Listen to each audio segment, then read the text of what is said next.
always a mystery to me as to why this story stayed dormant for 50 some years.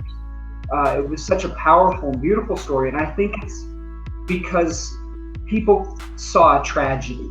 But sometimes there's beauty even in defeat. There's power in loss.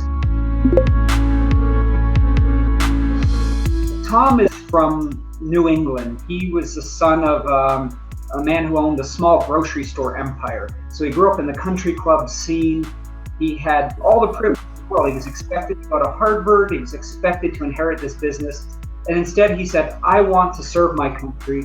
I want to fly for the US Navy. And that's pretty patriotic, to throw away that silver spoon to take a great risk. Jesse Brown, on the other hand, came from a sharecropper shack in Mississippi. He used to work the fields barefoot with his father and his mother.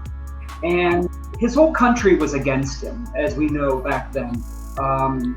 He bore every sort of hardship there was, but still Jesse's dream was to fly airplanes for the US Navy, the same as Tom's.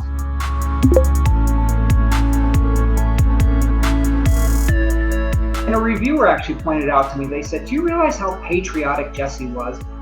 Well, I don't have a part in the book where he salutes the flag or he cries that God bless America. They said, and it dawned on me, he's patriotic through the very action of wanting to serve and defend a country that wouldn't serve him a drink in a bar. One of the really great advantages of devotion and of telling the story about the Korean War, because I've done 2 World War II books before this, is that you have a slightly younger subject base. So Tom was younger than the average World War II veteran. Jesse's widow, Daisy, was still alive. Jesse's brothers, Laura and Fletcher, were alive. Jesse's daughter is alive. Half the squadron who flew with Jesse were alive.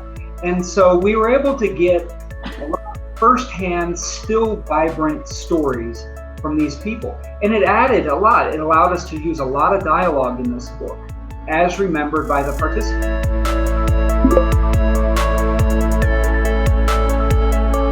With devotion, my goal is simply for people to gain a new respect for the veterans of the Korean War. It's the forgotten war. It doesn't have a face largely. I want that face to be Tom Hudner, Jesse Brown, and the Marines they fought to defend, so that when we see a Korean War veteran on the sidewalk and we see that hat that says Korea, suddenly we know what it means. Just that we've seen a little bit, we've put a face on the Korean War, and we can thank that man for our service, because we all have Korean War veterans in our family.